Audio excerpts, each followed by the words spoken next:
Hello बच्चों, मैं पवन कुमार राय आप सभी बच्चों का स्वागत करता हूं। और आज हम लोग बच्चों जैसे कि जेईई मेंस का जो जनवरी मंथ वाले पेपर्स हैं वो चल रहे हैं, और आज जो पेपर हुआ था उस पेपर के क्या क्वेश्चन आपके जेईई मेंस में आए थे मैं आप सभी को बताऊं। आप लोगों को बस एक ही बात कहना चाहता हूं कि जो जेईई मेंस का पेपर हुआ इस बार, उसमें बहुत छोटी छोटी चीज़ें और हर चैप्टर से, आप केमिस्ट्री में बायोमोलिक्यूल्स ले लो, केमिस्ट्री में एवरीडे लाइफ ले लो, और आप बहुत ऐसे बच्चे होते हैं जो इन चैप्टर्स को बहुत कम पढ़ते हैं, और आपका एक चैप्टर होता है क्या बोलते हैं उसे कि जीओसी से भी क्वेश्चन है, हर टॉपिक से। इस बार वाले चैप्टर से मेटलर्जी, यहाँ तक कि मेटलर्जी से भी आपको इसमें क्वेश्चन मिलेगा। कोई ऐसा टॉपिक नहीं बचा जहाँ से इस बार पेपर में क्वेश्चन नहीं पूछा गया। तो इससे एक ही संकेत जाता है मेरे बच्चों कि आपको बहुत एक्स्ट्रा हाई फाई पढ़ने की जरूरत नहीं है। एडवांस और जेईई मेंस के लेवल में काफ़ी ज़्यादा अंतर है। उस अंतर को ध्यान में रखते हुए आपको पढ़ाई करना है। अगर आपने अपने क्लास नोट्स रिवाइज कर लिए तो आपसे जेईई मेंस वाला पेपर मैं बताऊं, सही में बहुत सारे तो ऐसे क्वेश्चन जो आप देखते मार दोगे। मतलब अगर आप बहुत कम समय में बहुत इफेक्टिवली और सही एक्यूरेसी के साथ आपके आंसर निकलेंगे। ठीक है, तो चलिए बच्चों आज की क्लास हम लोग शुरुआत करते हैं। ठीक है, और जितने भी जेईई मेंस के क्वेश्चन हमारे पास अभी हैं मौजूद, उन क्वेश्चंस को आपको हम लोग डिस्कस करेंगे, और क्वेश्चंस को सिखाया जाएगा आपको, ना कि केवल सॉल्व किया जाएगा, अच्छे से समझाया जाएगा। सभी लोग ध्यान देना। सबसे पहले आपके सामने एक क्वेश्चन है जो कि आपके केमिस्ट्री इन एवरीडे लाइफ से लिया गया है। यहाँ पे है एक कंपाउंड जिसका नाम है नोराड्रेलिन। ठीक है, और उसमें उससे पूछा जा रहा है कि ये एक ड्रग्स है। केमिस्ट्री इन एवरीडे लाइफ में आपको ड्रग्स वगैरह के बारे में समझाया जाता है। तो लिखा गया कि noradrenaline is a neurotransmitter in a human beings, पहली स्टेटमेंट। दूसरा स्टेटमेंट है its low concentration is not cause of the depression. देखिए सबसे इंपॉर्टेंट बात कि जब भी डिप्रेशन होता है तो वहाँ पे एंटी डिप्रेसेंट कुछ ड्रग्स होते हैं वो यूज किया जाता है। तो यहाँ पे जो स्टेटमेंट 2 है ये बिल्कुल गलत है। और आपको मैं बताऊं कि इस ड्रग्स के बारे में, इस ड्रग्स की क्या खासियत है। ये ड्रग्स वहाँ पे यूज किया जाता है जब किसी बंदे को लो ब्लड प्रेशर होता है, लो ब्लड प्रेशर होता है, वहाँ पे यूज किया जाता है। तो मैं आपसे जरूर कहना चाहता हूँ कि इस क्वेश्चन का जो सही आंसर है वो बोथ स्टेटमेंट 1 एंड 2 दोनों के दोनों स्टेटमेंट क्या है बेटा, यहाँ पे रॉन्ग है इस आंसर को। लेकिन मैं आपको ये नहीं कहूँगा कि आप केवल और केवल इस क्वेश्चन को पढ़ के लिमिट हो जाओ। आपकी केमिस्ट्री एवरीडे लाइफ में जितने भी आपको ड्रग्स और उनके यूजेस, एक ही लाइन में बस आप कौन सी ड्रग्स है, किस लिए यूज किया जाता है, उससे अगर आप पढ़ेंगे तो आपको ज़्यादा बेहतर तैयारी होगी, और जो आपका नेक्स्ट जेईई मेंस का पेपर होगा वहाँ के लिए आपको ज़्यादा फायदेमंद होगा। ठीक है, तो बायोमोलिक्यूल्स और केमिस्ट्री इन एवरीडे लाइफ केवल एनसीईआरटी 1 by 1 पढ़ लो लैंग्वेज, और आपके क्वेश्चन सॉल्व हो जाएंगे। ठीक है, यहाँ पे देखिए अगला क्वेश्चन है। ये हमारे पास जो कंपाउंड है इसमें लिखा गया है कि फ्रियोन्स क्या होते हैं। फ्रियोन्स मैं आपको बताऊं बेटा, ये फ्रियोन्स जो होते हैं वो क्लोरोफ्लोरोकार्बन होते हैं बेटा। ये 2 तरीके के पाए जाते हैं। जैसे देखिए ये कार्बन है, तो एक बार कार्बन में हम लोग 2 क्लोरीन लगा देते हैं, और एक बार 2 क्लोरीन 2 फ्लोरीन लगा देते हैं। ठीक है, तो इसको फ्रियोन्स 12 के नाम से जाना जाता है। ठीक है, और एक और होता है, तो कुल मिला जुला के आप ये समझिए कुछ इस तरीके का भी दिखाई देता है। कार्बन होता है, वहाँ पे 1 क्लोरीन 2 क्लोरीन 3 क्लोरीन, और यहाँ पे 1 फ्लोरीन लगा दो। ठीक है, तो ये आपको फ्रियोन्स आर क्लोरोफ्लोरोकार्बन होते हैं। तो इसे आप लोग ध्यान से नोट कर लीजिए। ये वो डायरेक्ट क्वेश्चन है जो आपको खाली देखते करने में, ठीक है ना, इसमें ना ही कोई लॉजिक है। बस आपको अगर याद है तो ये आपके क्वेश्चन सॉल्व हो जाएंगे, याद नहीं है तो फिर अब क्या बताएं, आपसे पढ़ना पड़ेगा, थोड़ी एनसीईआरटी को देख के जाना पड़ेगा। तो जेईई मेंस का जो नेक्स्ट पेपर जो अगला देंगे बच्चे, वो इन बातों को जरूर ध्यान में रखेंगे। ये देखिए कितना इजी क्वेश्चन, कोऑर्डिनेशन से बेहद आसान, इससे आसान क्वेश्चन कोऑर्डिनेशन से नहीं पूछा जा सकता है। कैसे, आइए मैं दिखाता हूं मेरे बच्चों।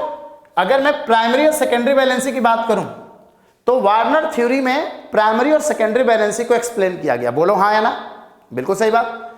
प्राइमरी वैलेंसी निकालने के लिए आप इसे x मान लो, 5 टाइम्स ऑफ अमोनिया का चार्ज कितना होता है? 0।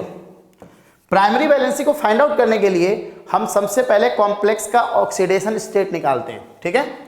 प्लस ये क्लोरीन -1 क्योंकि एक है ना, +2 multiply by -1 and that equal to 0। तो मेरे बच्चों ये x इक्वल टू कितना हो जाएगा? +3, ठीक। तो अब आप देखो पहले प्राइमरी का नाम दिया गया है, तो 3 ऑप्शन ऐसे हैं जहां पे प्राइमरी वैलेंसी 3 है, ठीक है, ऑप्शन नंबर ए और बी में। लेकिन आपको मैं बताऊं कि सेकेंडरी वैलेंसी कैसे फाइंड आउट किया जाता है। सेकेंडरी वैलेंसी जो होता है ये कोऑर्डिनेशन नंबर से निकाला जाता है। और आप यहां पे ध्यान से देख सकते हो बेटा, इस कोबाल्ट ने 5 अमोनिया अपने पास रखा है और 1 क्लोरीन रखा है, ठीक है। तो जब हम कॉम्प्लेक्स का स्ट्रक्चर अगर बनाएंगे तो मेरे प्यारे बच्चों यहां पे आपको 5 अमोनिया दिखेंगे जो कि कोबाल्ट के साथ खूब बढ़िया से कोऑर्डिनेट बॉन्ड बनाए बेटा, ठीक है। तो ये 5 इन्होंने कोऑर्डिनेट बॉन्ड बनाया, ये डायरेक्टली टच में कोऑर्डिनेशन नंबर। और ये जो हमारा क्लोरीन है ना बेटा, ये भी क्या किया, इसके साथ कोऑर्डिनेट बॉन्ड बनाया है, क्लियर। तो इसकी वजह से इस कोबाल्ट के चारों तरफ 6 एटम है, 6 लिगेंड है, तो यहां से कोऑर्डिनेशन नंबर 6 आ रहा है। तो इसलिए तुम कह सकते हो कि यहां पे ऑप्शन नंबर बी के साथ तुम जाना पसंद करो, क्योंकि देखो ये वो क्वेश्चन है जिनमें समय लग ही नहीं रहा है। क्या लगेगा समय बताओ? प्राइमरी और सेकेंडरी वैलेंसी निकालना अगर आपने पढ़ा है तो आपको ये क्वेश्चन, आप मुझे लग रहा है कि एग्जाम में आपने मेरे से जल्दी किया होगा, पक्का बता रहा हूं, मेरे से भी जल्दी आपने कर लिया होगा एग्जाम में, क्योंकि बच्चा इतना पढ़ के जाता है तो बस वो ये क्वेश्चन देखता है खटखट रफ करके तुरंत, ठीक है। कई बार तो स्टूडेंट टीचर से ज़्यादा जल्दी सॉल्व करते हैं, सही बता रहा हूँ हकीकत, ठीक है ना, एकदम बिल्कुल सही बात बता रहा हूँ। अब भाई साहब ये बताइए ये क्वेश्चन क्या है, ठीक है। RNA is most stable. देखो यहाँ पे जो एक बॉन्ड का नाम लिया जा रहा है फॉस्फोडाइस्टर बॉन्ड, आरएनए का जो सबसे ज़्यादा स्टेबल होता है वो पीएच जो होते हैं ना 4 से 5 एट 90 डिग्री सेल्सियस। अब ये बात मैं आपको बताऊं, ये बात मैं आपको क्या सिखाऊं, आप एनसीईआरटी में बायोमॉलिक्यूल्स में जाइए, आरएनए डीएनए आपको दिखेंगे, ठीक है ना। आरएनए डीएनए में आपको कुछ बेसिस भी दिखेंगे, वो भी पढ़ लेना, क्योंकि अगले एग्जाम में वहां से भी क्वेश्चन आ सकता है। तो यहाँ पे आपको लैंग्वेज बिल्कुल एनसीईआरटी में ये टू दी पॉइंट एकदम बिल्कुल फिक्स लिखा हुआ है, ठीक है ना।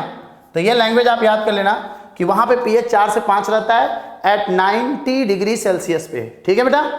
ये डायरेक्ट बायोमॉलिक्यूल्स का क्वेश्चन है, और मैं बताऊं बायोमॉलिक्यूल्स पढ़ के जाओ, जेईई मेंस नीट में बहुत इंपॉर्टेंट है। बस ये बता दूं ये चैप्टर्स आपको खाली पढ़ना है, एक बार पढ़ने के साथ साथ थोड़ा याद भी कर लेना, क्या दिक्कत है, ठीक है। चलो आगे बढ़ते हैं मेरे बच्चों। ये क्वेश्चन है बड़ा मस्त, बहुत बेहतरीन क्वेश्चन है ये। आइए इस क्वेश्चन को समझते हैं थोड़ा दिल लगा के, क्लियर है, दिल लगा के समझते हैं इस क्वेश्चन को। मेरे प्यारे बच्चों, जो एनर्जी का फॉर्मूला होता है एटॉमिक स्ट्रक्चर से ये क्वेश्चन लिया गया है। तो एटॉमिक स्ट्रक्चर में जब मैं ईएन का फॉर्मूला हम पढ़ते हैं तो यही होता है -2.18 10⁻⁻18, और ये होता है Z² बोलो हाँ है ना। तो आप यहां से क्लियरली देख सकते हो बेटा कि जो ईएन है energy, that is energy is directly proportional to Z²। सभी लोग मेरे साथ हाँ है ना। ई एनर्जी जो है वो Z² की क्या है, डायरेक्टली प्रोपोर्शनल है। और मेरे भाई प्लैंक्स क्वांटम थ्योरी ने क्या बोला, E is directly proportional to frequency. अब मेरा बच्चा बोलेगा अरे पवन सर वाह क्या मस्त बताते हो गुरु आप, ये दोनों का लेफ्ट हैंड सेम है, हो तो राइट हैंड इक्वेट नहीं कर दोगे, mu is directly proportional to Z² मेरे भाई, फ्रीक्वेंसी ऑप्शन नंबर ए। अब बताओ, तुम खुद बताओ, तुम खुद डिसाइड करो, क्या इस क्वेश्चन में समय लगा? तुम कहोगे नहीं सर बिल्कुल नहीं लगा, ठीक है। जेईई मेंस का रास्ता बहुत आसान है, जिंदगी में बस आपको एक डेडिकेशन के साथ और एक डिसिप्लिन के साथ पढ़ना है। वो जमाना चला गया जब जेईई मेंस के क्वेश्चन भी थोड़े अच्छे हुआ करते थे। अब जान गया, उन एग्जाम वाले भी जान गए कि बच्चे थोड़े से अब थोड़ा इजी पूछ देते हैं, उनका दिल थोड़ा बड़ा हो गया है, ठीक है। तो आप लोग ये देख लो, ये बड़े दिल वाले एग्जाम में ये क्वेश्चन आ सकता है, ठीक है। हाँ, एडवांस में ये सब मत सोच लेना कि एडवांस में भी आने लगेगा तुम्हारा, ठीक है। मेरे बच्चों, ये बड़ा ही बेहतरीन जबरदस्त क्वेश्चन, ये जो आपके सामने चारों ऑप्शन लिखे गए हैं, लिखा है कि which can reduce AgNO3। AgNO3 में जो AgNO3 है वो अगर आयन में तोड़ेगा तो Ag पे +1 और NO3 पे -1। मेरे बच्चों एक बात आपको बताना चाहता हूं कि जितने भी फास्फोरस के जितने भी ऑक्सो एसिड होते हैं, फास्फोरस के जितने भी ऑक्सो एसिड होते हैं, उन सब में सबसे अच्छा रिड्यूसिंग एजेंट जो होता है वो H3PO2 होता है। अब मैं आपको प्रूफ करके बता देता हूं क्यों। क्योंकि H3PO2 में क्या होता है कि फास्फोरस डबल बॉन्ड हो, ठीक है भाई, एक OH और 2 H, तो यहां पे जो 2 हाइड्रोजन फास्फोरस से डायरेक्टली अटैच हैं, इनकी वजह से ये रिड्यूसिंग एजेंट जैसा बिहेव करता है। बाकी अगर आप स्ट्रक्चर बनाओगे तो आपको ज़्यादा हाइड्रोजन फास्फोरस से डायरेक्टली लिंक नहीं मिलेगा। ये जो OH वाले होते हैं they are not responsible for the, ये OH वाला जो H होता है ये रिड्यूसिंग एजेंट के लिए, ठीक है ना, रिस्पॉन्सिबल नहीं होता। तो ये H3PO2 में 2 डायरेक्टली हाइड्रोजन P से अटैच होते हैं, इस वजह से ये बढ़िया बेस्ट क्या होता है बेटा, बेस्ट रिड्यूसिंग एजेंट होता है among the phosphorus oxo acid, ठीक है। तो ये लिख लो बेस्ट क्या है मेरे भाई, बोल यार, रिड्यूसिंग एजेंट, ठीक है। आगे बढ़ा जाए। ओ मेरे प्यारे बच्चों बोलते रहो थोड़ा, रिप्लाई करो क्लास में, ये हमारी बिल्कुल लाइव क्लास चल रही है, सभी लोग बिल्कुल इंटरेक्शन के साथ पढ़िए। अगर आपको मेरे से पहले आंसर आ रहा है तो आप आंसर दे सकते हो, क्योंकि हम प्रैक्टिस करा रहे हैं, ठीक है ना। बिल्कुल आज माहौल बना हुआ है, बहुत सारे बच्चे क्वेश्चंस चाहते हैं कि उनके आंसर मैच करे जाएं, ठीक है। अब आइए देख लीजिए, ये भी एक काफ़ी बेहद आसान क्वेश्चन। मैं आपको एक ट्रिक बता दूंगा, कहीं भी मैग्नेटिक मोमेंट आपको कितना भी लिखा हो, आपके आगे मैग्नेटिक मोमेंट में ये डेसिमल के आगे जो नंबर होता है उतने ही टोटल नंबर ऑफ इलेक्ट्रॉन होते हैं, ठीक है, n। तो इस क्वेश्चन में n इक्वल टू कितना है 3। हमें उस ऑप्शन के साथ जाना है जहां पे हमें n इक्वल टू 3 मिले। आइए हम लोग करते हैं। देखो इसका नाम तो मत लो, ये कहेगा अरे यार मेरे को मत इसमें घसीटो भाई, मेरे पास D5 है, तो यहाँ पे n इक्वल टू 5 है, इसको छोड़ दो, इसकी जिंदगी छोड़ दो, इसको मत डिस्टर्ब करो, क्योंकि 4s2 था, s से 2 इलेक्ट्रॉन निकल गया, D5। अब यह वेनेडियम स्कैंडियम, स्कैंडियम के पास क्या 4s2, 3d कितना होता है 1, तो भाई स्कैंडियम से रही यार, यहाँ तो सब जीरो ही हो गया, क्लियर हो गया। 4s में 0, अच्छा नहीं, स्कैंडियम पे +2 है ना, तो खाली ये 3d1 बचेगा, कितना बचेगा 3d1 बचेगा, ठीक है। अब आइए टाइटेनियम पे, ठीक है, स्कैंडियम के बाद टाइटेनियम आता है, तो टाइटेनियम पे +2 है, तो 4s क्या कर दो 0, s में से 2 इलेक्ट्रॉन निकाल दो, उसके बगल d में 2 इलेक्ट्रॉन बचेगा, इसको रहने दो, और उसके बाद आपका वेनेडियम है बेटा, क्या है वेनेडियम, तो वेनेडियम का एटॉमिक नंबर मेरे भाई 23 होता है, ठीक है। तो इसके पास 4s2 और 3d कितना होता है 3, तो मेरे भाइयों और बहनों ये 2 यहां से निकल जाएगा, तो ये 3d3 बचेगा, तो जिसके लिए n की वैल्यू 3 हो गई वही हमारा सही ऑप्शन हो गया। मैं प्रूफ भी कर देता हूं कि अगर म्यू निकालना है तो फॉर्मूला क्या होता है n+2। मुझे पता है कि आपने जब एग्जाम में क्वेश्चन ही किया होगा तो इतना टाइम नहीं लिया होगा, मुझे इतना भरोसा है, लेकिन अब क्या करें बेटा, हमें थोड़ा सॉल्व करना पड़ता है, क्योंकि कुछ ऐसे बच्चे भी देखते रहते हैं जिन्हें सॉल्व करके एक्सप्लेन करने की ज़रूरत होती है, तो इस वजह से हम लोग थोड़ा टाइम लेते हैं, कोई बात नहीं। तो मेरे बच्चा n इक्वल टू 3 रखो, तो 3 + 2, तो ये अंडर में 15 हो जाएगा, और अंडर में 15 तो 4 से तो कम होगा, क्योंकि अंडर 16 होता तो 4 होता, तो ये 3.87 मैच कर गया, ठीक है। तो ये क्वेश्चन आप समझ सकते हो, डी ब्लॉक से भी ये क्वेश्चन पूछ दिया। देखो अब ऐसा क्वेश्चन बहुत सा बच्चा उम्मीद करके गया नहीं होगा कि ये भी आ सकता है, बट आपको बताऊं कि आजकल बहुत बेसिक क्वेश्चन आता है, बस आपको थोड़ा एग्जाम करना, माहौल आपको सूट करना चाहिए। अगर आपने उस 3 घंटे में बेहतर कर दिया तो आपकी एक जेईई मेंस में सीट आपकी एक कंफर्म हो जाएगी। यहां बताना है बेटा कि total number of unpaired electron in the easy, ठीक है। ईजी और T2G वाला जो कॉन्सेप्ट है, ठीक है, एक बार हम लोग क्वेश्चन यहाँ पे थोड़ा मैच कर लेंगे, ठीक। T2G और EG वाला क्वेश्चन है, सारे बच्चे देखते रहें। हाँ, यहाँ पे बोला जा रहा है T2G the number of unpaired electron in the EG, ठीक है। हम लोगों को यहाँ पे EG में कितने अनपेड इलेक्ट्रॉन है बेटा, वो अपने को बताना है, ठीक है। The number of unpaired electrons, the number of unpaired electrons and number of electrons in EG। अच्छा, EG में कितने इलेक्ट्रॉन्स हैं टोटल और कितने अनपेड इलेक्ट्रॉन हैं, चलो आ जाओ देखते हैं, ठीक है। बहुत इजी क्वेश्चन है, 2 मिनट लगेगा, सारे बच्चे ध्यान से देखें। यहां पे मैं आपको सारी चीजें ही बता देता हूं एक एक करके। हमारे पास कोबाल्ट Cl4 अब ब्रैकेट पे -2 है, तो इसको x मानो, 4 मल्टीप्लाई बाई -1 -2, तो मेरे प्यारे बच्चों यहां पे क्या आ जाएगा, x इक्वल टू कितना आ जाएगा, -2 + 4 तो +2 आएगा, ठीक है।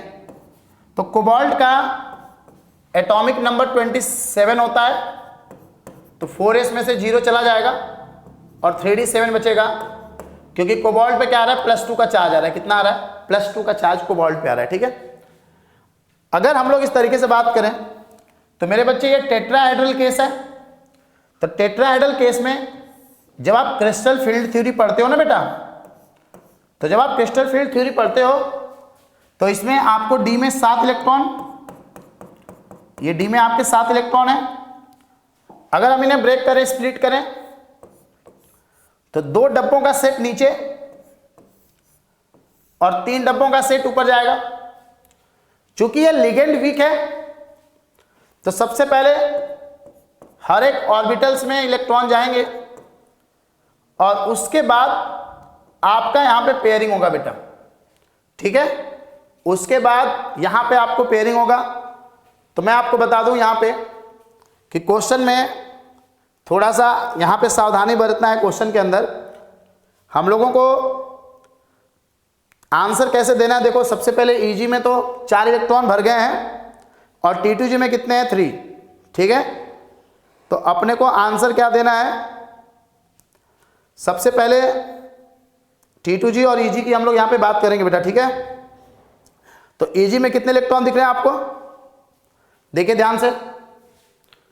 EG में आपको कितने इलेक्ट्रॉन दिख रहे हैं, ये देखो टेट्राहेड्रल केस था, EG हो गया और ये T2G हो गया, ठीक है। तो T2G में आपको, सॉरी EG में आपको 2 और 2, ठीक। और T2G में कितने दिख रहे हैं, T2G में 1 1 1, ठीक है।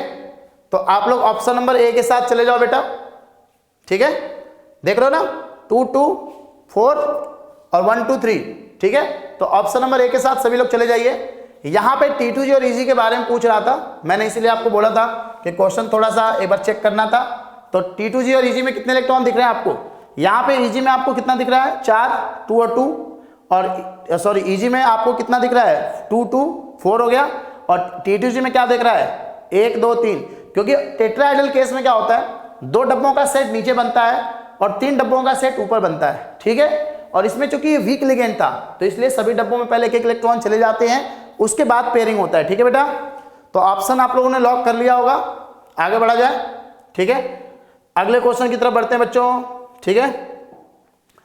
ये देखिए बेटा, ये काफी ज्यादा मतलब कि आप बताऊं कि बहुत इंटरेस्टिंग क्वेश्चन। ये क्वेश्चन किसी बच्चे ने उम्मीद नहीं किया होगा कि जेईई मेंस में ये क्वेश्चन भी आ सकता है। मैं आपको बताऊं कि हाइड्रोजन बॉन्डिंग ऑफ आइस, ये क्वेश्चन एक ही ऑप्शन देख के आपको पता चल जाएगा आंसर।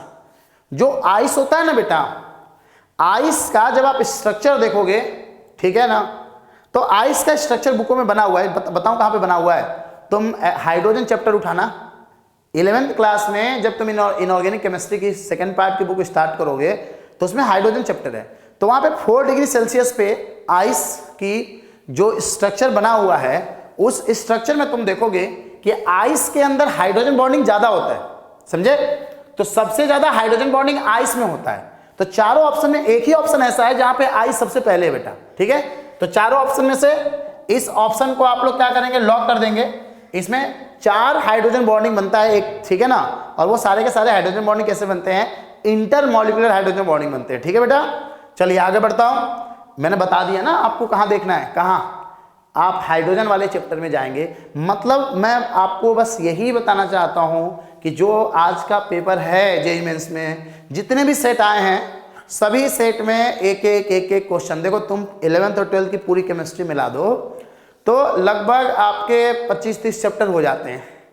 इन्होंने बड़ा मतलब जेन्युइन रूल अपनाया, एक एक सब जगह से पूछते गए और एक एक क्वेश्चन पूछने के दौरान इन्हें कहीं कोई मुश्किल क्वेश्चन मिला नहीं, ठीक है, बस नॉर्मल पूछते गए। अब जिन बच्चों ने सोचा होगा यार छोड़ 2-3 चैप्टर छोटे छोटे हम नहीं पढ़ के जाएंगे, भाई जिन्होंने पढ़ के नहीं गए होंगे उनके 3-4 क्वेश्चन खराब हो गए होंगे बेटा, क्योंकि फिर एग्जाम में होता क्या है ना, माइनस मार्किंग भी तो है। तो अगर किसी ने थोड़ा सा भी कम दिमाग लगा के आंसर टिक कर दिया तो भाई घाटा तो ज्यादा हुआ होगा। आगे देखिए, the cation bright red colour with dimethylglyoxime which is that cation. देखो ये हमारे पास, ठीक है, एक जो कंपाउंड है ये आपको कॉम्प्लेक्स से क्वेश्चन पूछा गया, ठीक है। कॉम्प्लेक्स में जैसे आपका EDTA का स्ट्रक्चर इंपॉर्टेंट है तो वैसे ही ये वाला कंपाउंड भी इंपॉर्टेंट है आपको। आप साथ देखेंगे जब आपको कॉम्प्लेक्स के यूजेज होंगे तो वहां पे भी आपको कॉम्प्लेक्स वाले चैप्टर में आप NCERT देखना, ठीक है। तो ये वाला जो कंपाउंड लिखा गया है इसमें जो केटायन होता है वो निकिल होता है बेटा, ये डायरेक्ट आपको NCERT में मिल जाएगा। तो इसमें कोई बहुत ज्यादा लॉजिक नहीं है, ये फिर डायरेक्ट क्वेश्चन है, ठीक है। जैसे EDTA का स्ट्रक्चर आपको इंपॉर्टेंट है, आपको इथेन जो होता है ना, इथीन 1,2 डाइअमाइन, तो छोटे छोटे जो स्ट्रक्चर है वो आप देखते रहना। तो ये वाला जो कंपाउंड है, ठीक है, वो उसमें जो केटायन होता है वो आपका क्या होता है, निकिल Na+2 होता है, ठीक है। कौन सा केटायन होता है बेटा, Na+2 होता है, ठीक है। चलिए इसमें डाई मिथाइल ग्लाइकोक्सिम में निकिल +2 के केटायंस होते हैं, तो इसलिए आप इसको डायरेक्ट याद रख लीजिए, ठीक है। चलिए आगे बढ़ते हैं, यहां पे लिखा हुआ है कि a basic buffer solution is mix with 50 ml of 0.1 molar CH3CONA, 25 ml of 0.001 m CH3COH। if the pH of the solution is 5 then calculate pKa of the CH3COH। ये अब तक जाके हम लोगों को बहुत देर स्ट्रगल करने के बाद एक बढ़िया क्वेश्चन ढंग का मिला।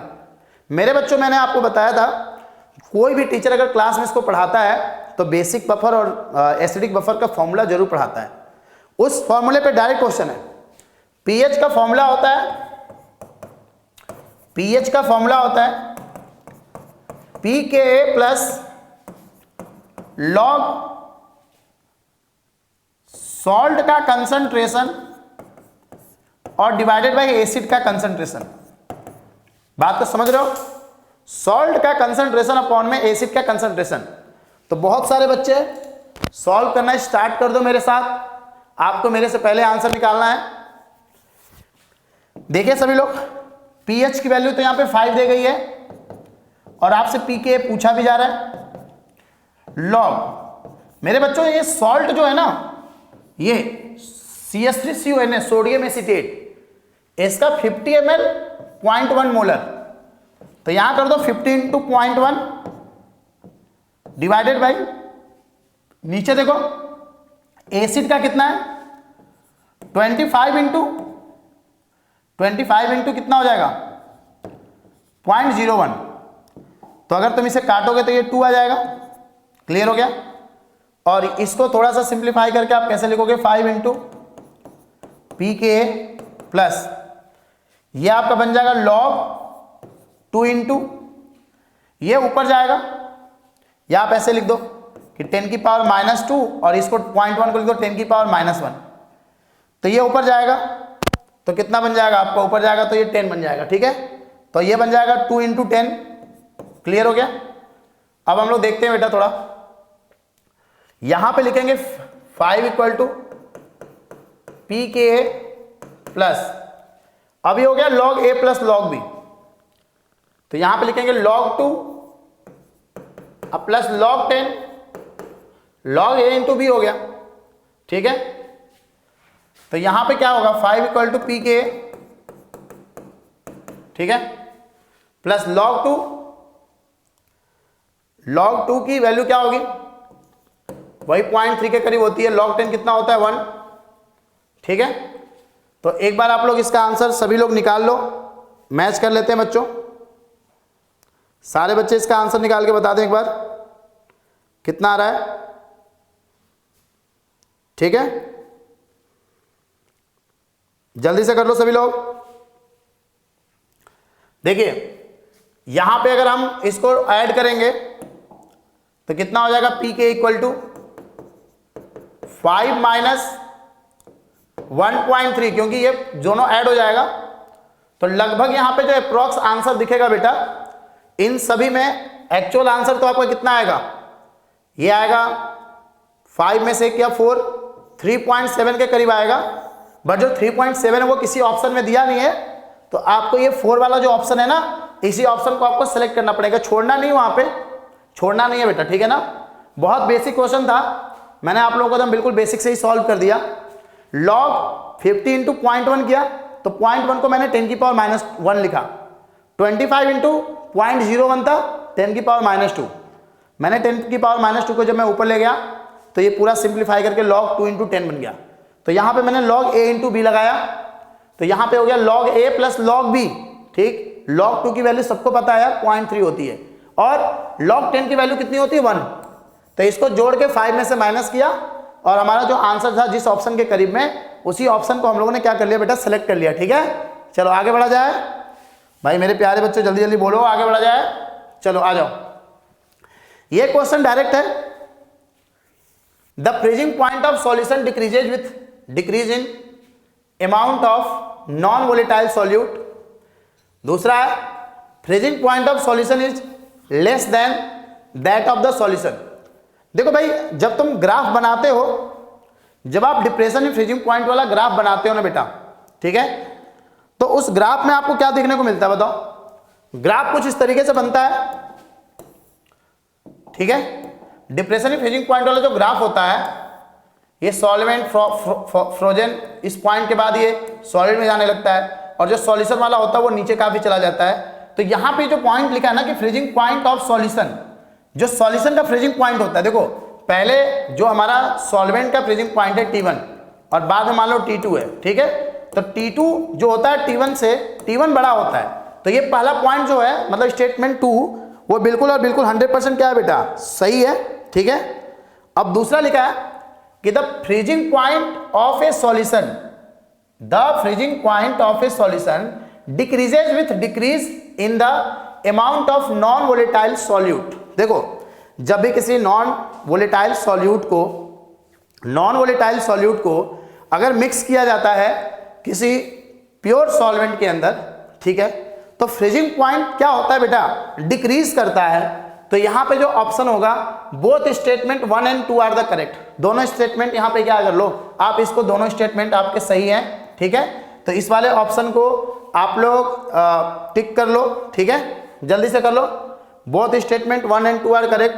हम लोगों ने इसमें कितने ऑप्शन में रख दिया, यही वाला ऑप्शन आप लोग कर लो, both statement 1 and 2 are correct, ठीक है। चलो, बहुत से बच्चों के रिप्लाई भी आ रहे हैं, ठीक है। चैट भी देखना बहुत जरूरी है, क्योंकि आपको पता चलता है कि बच्चे आपके साथ जुड़े हुए हैं क्लास में और आंसर भी कर रहे हैं। बहुत बढ़िया, बहुत बढ़िया, ठीक है। चलो ऐसे ही देखते रहो, सॉल्व करते रहो आप लोग, ठीक है। चलो इसको आगे बढ़ते हैं। यहां पे बेटा मैच कॉलम, ठीक है, इसमें देखिए आपको क्या करना है, थोड़ी बहुत चीजों से आपका ये आंसर मैच कर जाएगा। इलेक्ट्रोलाइटिक सेल, इलेक्ट्रोलाइटिक सेल कहां पे यूज किया जाता है भाई, बताओ सभी लोग। एल्युमिनियम, सोडियम, इनके प्यूरिफिकेशन में इलेक्ट्रोलाइटिक सेल यूज किया जाता है। जोन रिफाइनिंग सिलिकॉन में यूज किया जाता है। जोन रिफाइनिंग सिलिकॉन, जर्मेनियम जो सेमीकंडक्टर होते हैं। ये क्वेश्चन कहां से है बताऊं, मेटलर्जी से क्वेश्चन है। मेटलर्जी में जब आप एनसीईआरटी की लास्ट पेज में जाओगे तो आपको बहुत सारे एलिमेंट के प्यूरिफिकेशन के मेथड लिखे हुए हैं। निकिल वगैरह के लिए मॉन्ट प्रोसेस यूज करते हैं, मुझे याद है, तो आप भी जाकर वहां पे देख लेना। तो ये क्वेश्चन वहीं से डायरेक्ट पूछा गया है। ब्लास्ट फर्नेस, आप जब वहां पे आयरन की मेटलर्जी पढ़ोगे तो ब्लास्ट फर्नेस जो वर्ड है वो पिग आयरन से रिलेटेड है। तो आप देखो बी फर्स्ट से कहां मैच कर रहा है, बी फर्स्ट से मैच कर रहा है। और ये फर्नेस वाला कॉपर से मैच करेगा, ए वाला 4 से, और इलेक्ट्रोलाइटिक डी वाला सेकंड से कहाँ मैच कर रहा है, ये वाला हो गया। तो भैया इस ऑप्शन को करेक्ट कर दो, इस ऑप्शन को सिलेक्ट कर लो जल्दी से, हाँ है ना? अरे भाई रिप्लाई करो जल्दी से, हाँ बहुत बढ़िया, यही वाला आंसर होगा, बिल्कुल बेटा बिल्कुल करेक्ट, बहुत बढ़िया। ऐसे ही आंसर देते रहो आप लोग, ठीक है ना? चलो अब ये देखो, इसमें भी मैचिंग खेलना है बेटा, ठीक है? व्हाइट वॉशिंग, देखो ऐसे क्वेश्चन बड़े इजी हो जा रहे हैं। व्हाइट वॉशिंग कैल्शियम हाइड्रोक्साइड, और हमारा जो सोडा एस होता है सोडियम कार्बोनेट, ठीक है? और जो हमारा इलेक्ट्रोलाइटिक सेल होता है, ठीक है? ये यहीं से मैं मैच कर देता हूं। ए वाला सेकंड थर्ड के साथ कहां पे? ए वाला थर्ड के साथ एक ही ऑप्शन में है, ऑप्शन नंबर सी में। सी वाला सेकंड के साथ कहां पे? एक ही ऑप्शन में है, ऑप्शन नंबर सी में। फिर आपका जो क्लोरोफिल वाला है वो Mg+2 आयन, और इलेक्ट्रोलाइटिक सेल में MF यूज होता है। तो देख लो भैया कितना आसान हो गया, ठीक है? और मैं आपको बार बार बता दूं कि हमारे जितने बच्चे क्लास में जुड़े हुए हैं, ठीक है, अब बहुत अच्छा लग रहा है, मोटिवेशन मिल रहा है बच्चों से, बच्चे खुद भी सॉल्व कर रहे हैं। तो प्रॉमिस किया जा रहा है कि जितने भी जेईई मेंस के पेपर होंगे सारे पेपर के सॉल्यूशन आपको कराए जाएंगे ताकि आपके आंसर मैच हो। इससे क्या होता है पता है? कुछ नहीं होता, बस कॉन्फिडेंस थोड़ा बढ़ जाता है। आपको महसूस होता है कि ये क्वेश्चन भी मेरे को आता है और ये ऐसे क्वेश्चन आए हुए हैं, तो वही कॉन्फिडेंस बिल्डअप करने का काम हम सब आपके लिए कर रहे हैं बेटा, और आप भी अपने लिए करिए, ठीक है? चलिए आगे बढ़ते हैं। ये क्वेश्चन आप लोगों को समझ में आ गया? ये देखिए, ये आपको क्वेश्चन देख लीजिए जरा, पिक्चर क्लियर है? एक बार मैं थोड़ा सा इसको जूम करता हूं। इसमें सबसे पहले हम उसे चेक करते हैं। हमें पूछा गया है कि the correct stability order of resonating structure. हम सबसे पहले उस ऑप्शन के साथ जाना चाहते हैं जो सबसे ज्यादा हाईली अनस्टेबल हो, क्योंकि हमें 4 ऑप्शन में से एक ऑप्शन तक पहुंचना है, तो थोड़ा सा दिमाग लगाएंगे।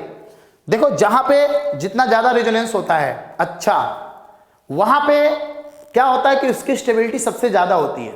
सही बात बोल रहा हूं कि गलत बोल रहा हूं मेरे बच्चों? यहां पे जो एक स्ट्रक्चर बना हुआ है, अगर आपको छोटा सा दिख रहा हो तो मैं बना देता हूं। ये कार्बन है, सब कार्बन है, C+O, यहां पे प्लस लिखा हुआ है, यहां पे H, यहां पे माइनस है, फिर इस तरीके से बने हुए हैं। मैं आपको दिखाना चाहता हूं कि मेरे चारों ऑप्शन में से मैंने इस वाले ऑप्शन को सबसे पहले हाईली अनस्टेबल क्यों कहा? मैंने इसको हाईली अनस्टेबल इसलिए कहा, ये वाला सी वाला है बेटा, क्योंकि ऑक्सीजन कभी अपने ऊपर प्लस चार्ज नहीं रखना चाहता, ऑक्सीजन कभी अपने ऊपर इलेक्ट्रॉन की कमी नहीं रखना चाहता, बिकॉज वो इलेक्ट्रोनेगेटिव बहुत ज्यादा होता है। तो अगर उसके ऊपर माइनस लगा है तो समझ लीजिए कि उसके साथ बहुत ही नाइंसाफी है, और वो अपने आप को कहेगा कि मैं बहुत अनस्टेबल हूं, आप लोग मेरे बारे में मत सोचिए। तो हमारा वो ऑप्शन जहां पे सी सबसे लास्ट में है, option number A, option number A और ऑप्शन नंबर सी, हम बस इसके बारे में सोचेंगे। अब हम बात करेंगे कि पहले और दूसरे में, ठीक है? तो पहले और दूसरे में कहां पे बढ़िया रेजोनेंस है, मैं आपको बता दूं। यहां पे देखिए बेटा, जो दूसरा वाला स्ट्रक्चर है वो इस तरीके से बना हुआ है, मैं आपको अच्छे से दिखा दूं, ठीक है? यहां पे प्लस, यहां पे देखो मैं पूरा बना दूंगा तो आपको थोड़ा अच्छे से दिखेगा। क्लियर हो गया? यहां पे माइनस है, यहां पे एक डबल बॉन्ड है, यहां पे प्लस है, ठीक है? इस वाले में क्या होगा कि रेजोनेंस की संभावनाएं बहुत तगड़ी होंगी, बहुत ज्यादा होंगी, क्योंकि अगर ये डबल बॉन्ड यहां शिफ्ट होगा तो यहां प्लस है, तो यहां पे प्लस और ये माइनस मिलके यहां डबल बॉन्ड बन जाएगा। और अगर यहां पे क्या आएगा बेटा, यहां पे जब जाएगा तो यहां पे प्लस छोड़ेगा और यहां पे माइनस, और फिर यहां पे भी अल्टरनेट रूप से डबल बॉन्ड है। तो यहां पे ऑप्शन नंबर बी में बहुत ज्यादा रेजोनेंस है। अब बच्चा कहेगा कि चलो आप रेजोनेंस की बात कर रहे हो तो जरा इस सेकंड वाले का रेजोनेंस बना के आप दिखाई दो, थोड़ा हमारा कॉन्फिडेंस और बढ़ जाए। चलो आजा बना देता हूं भाई, मेरा मन कर रहा है कि मैं आपको अच्छे से बता दूं। देखो सी डबल बॉन्ड हो, CH, तो मेरे भाई यहां पे कार्बन, ये कार्बन प्लस और यहां पे माइनस अगर आएगा तो इनके बीच में एक डबल बॉन्ड यहां बनने जा रहा है। उसके बाद इस कार्बन पे प्लस आ रहा है, यहां पे प्लस और यहां पे माइनस, तो यहां पे भी डबल बॉन्ड बनने जा रहा है। और उसके बाद NH2 पे भी क्या है, लोन पेयर है। तो भाई साहब यहां सबसे सिस्टमैटिक, सबसे बेहतरीन रेजोनेंस है। हर जगह देखो सब अल्टरनेट है, देखना ये भी अल्टरनेट, यहां लोन पेयर भी इसके अल्टरनेट, यहां पे डबल बॉन्ड के साथ रेजोनेंस। तो मेरे भाई यहां पे तो बहुत सुपर फर्स्ट क्लास का रेजोनेंस है। तो इसलिए उस ऑप्शन के साथ जाना जहां पे बी वाले में सबसे बढ़िया रेजोनेंस है। देखो बच्चा कहेगा सर यहां पे भी तो रेजोनेंस है, ठीक, लेकिन मैं आपको बताना चाहता हूं कि यहां पे इन दोनों, इस प्लस और इस माइनस की वजह से ऑप्शन नंबर बी में देखो पहला स्ट्रक्चर तो ये है, उसके 3 A B C रेजोनेंस बनाए गए हैं। तो हमें बताना है कि उनमें सबसे ज्यादा स्टेबल कौन है। तो बी वाले ऑप्शन को जब मैंने अच्छे से बनाया तो मुझे पता चला कि यार यहाँ पे तो सबसे बढ़िया रेजोनेंस, बहुत ज्यादा स्टेबिलिटी है। तो हम लोग जिस ऑप्शन में बी पहले है उस ऑप्शन को लॉक कर दो यहाँ पे, ठीक। देखो यही काम, ऐसे जो ऑर्डर वाले क्वेश्चन होते हैं, ऐसे नहीं कि आप समय बर्बाद करोगे सभी का रेजोनेंस बना के। भाई साहब जो ज्यादा है और जो कम है, जो मैक्सिमम और जो मिनिमम है, आपने उसको पकड़ लिया तो आपको उतने कम समय में उतना ही करना है आपको, ठीक है ना। समय की तो पाबंदी है ना बेटा, ऐसा तो नहीं है कि क्वेश्चन 4 घंटे करते रह जाओगे आप। ये देखिए अपने इस जेईई मेंस वाले पेपर का सबसे बेहतरीन क्वेश्चन आपके सामने रखा हुआ है, ठीक है। आइए हम इस क्वेश्चन को करते हैं, समझते हैं। यह क्वेश्चन लिया गया है रिएक्शन एंड मैकेनिज्म से। हम लोग जब क्लास में पढ़ाते हैं बच्चों, तो ये क्लास नोट्स में भी मैंने करवाया था जब मैंने जीओसी पढ़ाया है, तो उसमें और इस अपने ऐप पे भी हमारे सर जीओसी पढ़ाए थे, उसमें भी कराया गया है कि यहाँ पे जो रिंग है ना, ये रिंग यहाँ पे रिंग एक्सपेंशन होगा, ठीक है। और ये देखिए किस तरीके से रिएक्शन, इसमें 2-3 स्टेप के मैकेनिज्म होंगे। पहली बात याद रखना कि हमारे पास रिंग एक्सपेंशन में एक तो मिथाइल शिफ्ट जब होता है तो वहां पे रिंग एक्सपेंशन होगा। मिथाइल शिफ्ट, हाइड्राइड शिफ्ट, 2 तरीके के शिफ्ट मैंने आपको पढ़ाया था। तो वहां से ये क्वेश्चन बन जाएगा 2 मिनट के अंदर, ठीक है। देखिए सबसे पहले हम लोग क्या करने वाले हैं, सभी बच्चे ध्यान से देखें। सबसे पहले ये जो हमारे पास स्ट्रक्चर कंपाउंड है, ठीक है, यहां डबल बॉन्ड है, फिर इस तरीके से 2 बॉन्ड यहां बने हुए हैं, ठीक है। तो सबसे पहले प्यारे बच्चों आपको क्या करना है, सबसे पहले आपको डबल बॉन्ड को तोड़ना है प्लस और माइनस में, ठीक है। देखिए ध्यान से सभी लोग, कुछ बच्चे ट्राई कर रहे हैं तो ट्राई कर रहे हैं, आप लोग करते रहो, ठीक है। जो बच्चे भी क्वेश्चन ट्राई कर रहे हैं, सारे बच्चों का स्वागत है। क्वेश्चन ट्राई करना बहुत ज़रूरी है, सभी बच्चों को करना भी चाहिए, ठीक है। तो सबसे पहले क्या होगा बेटा कि ये अपना जो डबल बॉन्ड है ये टूटेगा। कैसे टूटेगा, प्लस यहां पे जब ये डबल बॉन्ड टूटेगा तो कार्बोकेटायन का फॉर्मेशन होगा, ठीक है ना। तो कार्बोकेटायन का जब फॉर्मेशन होगा तो हमारे पास ये जो HBr है, H प्लस और Br माइनस टूटेगा। सबसे पहले देखो, तो जब इनके बीच में डबल बॉन्ड टूटेगा ना, जब इनके बीच में डबल बॉन्ड टूटेगा तो यहां पे कार्बोकेटायन बनेगा, क्योंकि कार्बोकेटायन कार्बन पे प्लस वहां पे आता है जहां पे कार्बोकेटायन की डिग्री ज्यादा होती है और वो स्टेबल ज्यादा होता है। तो इस वाले कार्बन पे क्या आया था बेटा, जब ये बॉन्ड टूटेगा, तो ऐसा तो है नहीं, जब ये बॉन्ड टूटेगा तो मान लो ये ऐसे टूट गया तो यहां पे प्लस आया और यहां पे क्या आएगा माइनस। ये जो H प्लस था वो H प्लस यहां पे आ गया। मैं उस H प्लस को यहां दिखा देता हूं, अदरवाइज बच्चा ये सोचेगा कि सर जी डबल बॉन्ड टूटता है तो प्लस और माइनस में टूटता है ना।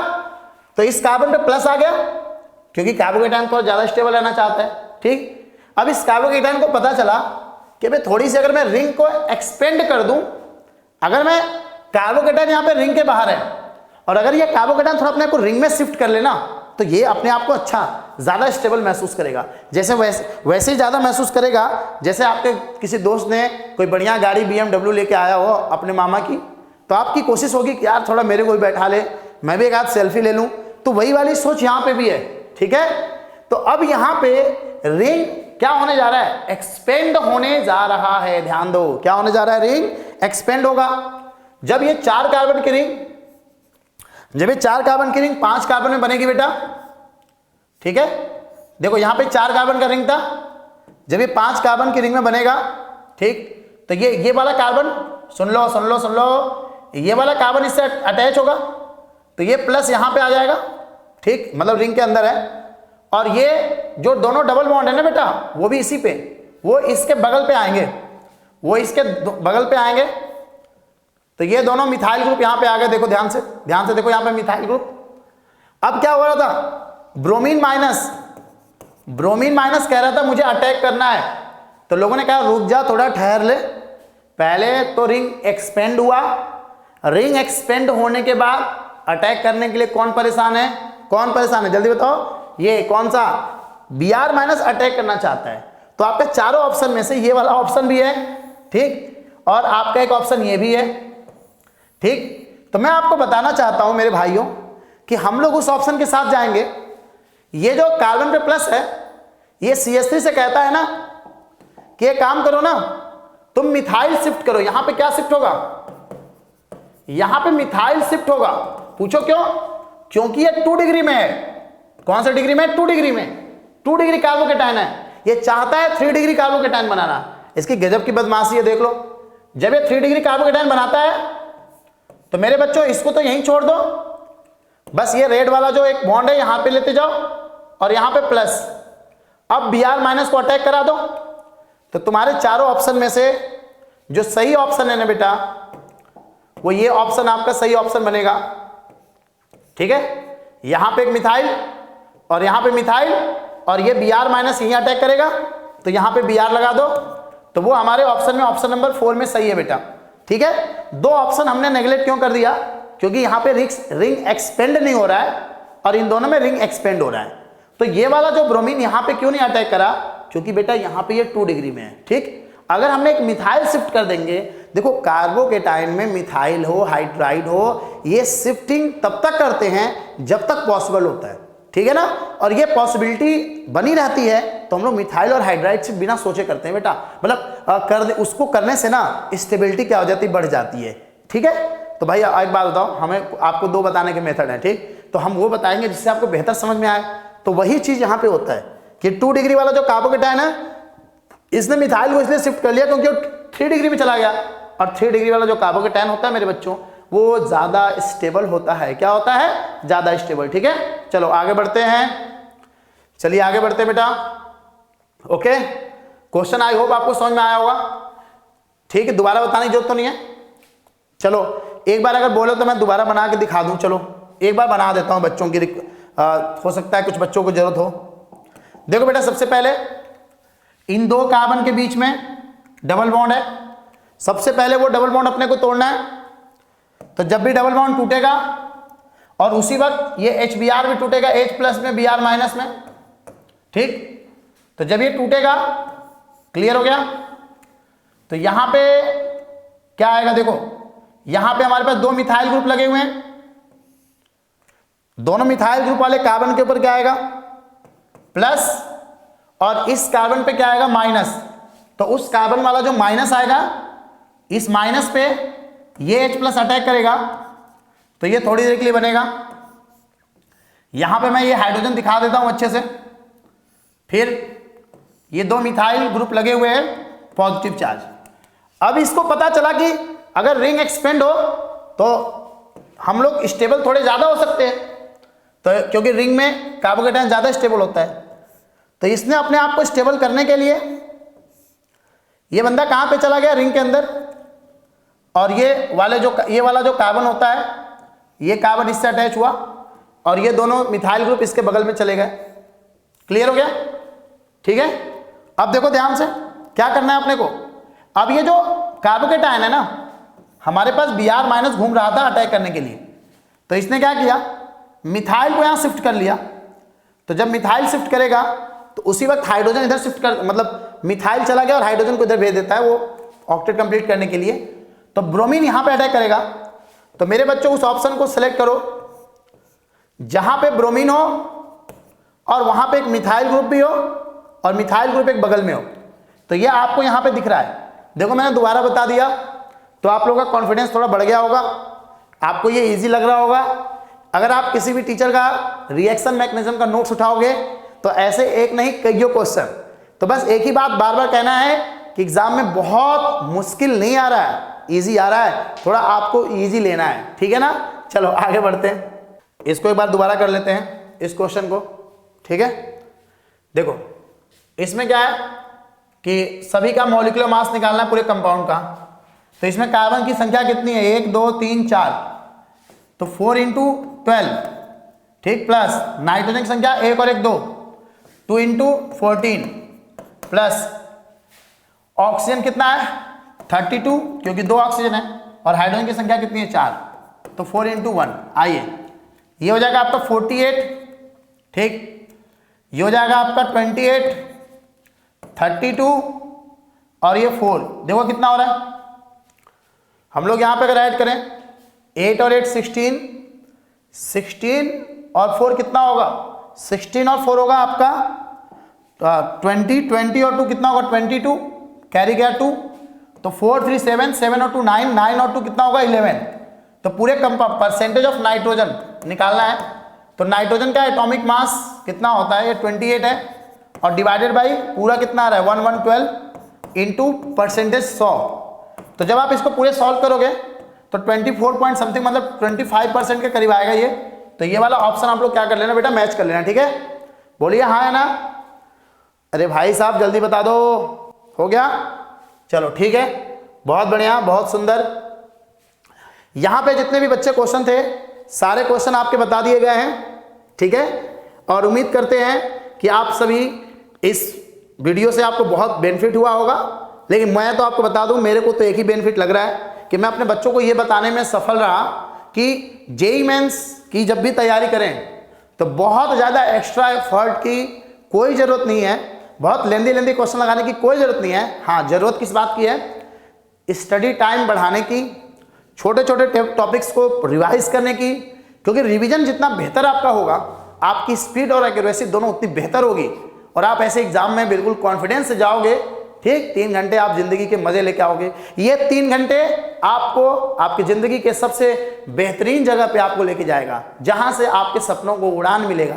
तो मेरे बच्चों, आपके एग्जाम के लिए मेरी बहुत शुभकामनाएं हैं। केवल शुभकामनाएं नहीं, मैं आपके साथ 24 आवर खड़ा हूं। जब भी आपको डाउट्स वगैरह होंगे हम आपको बिल्कुल प्रोवाइड कराते रहेंगे। आप हमारे जितनी भी हम लोग क्विज वगैरह करा रहे हैं आप उनको अटेम्प्ट करो, उनसे आपकी प्रैक्टिस बहुत अच्छी होगी। Okay, thank you so much बच्चों, बाय।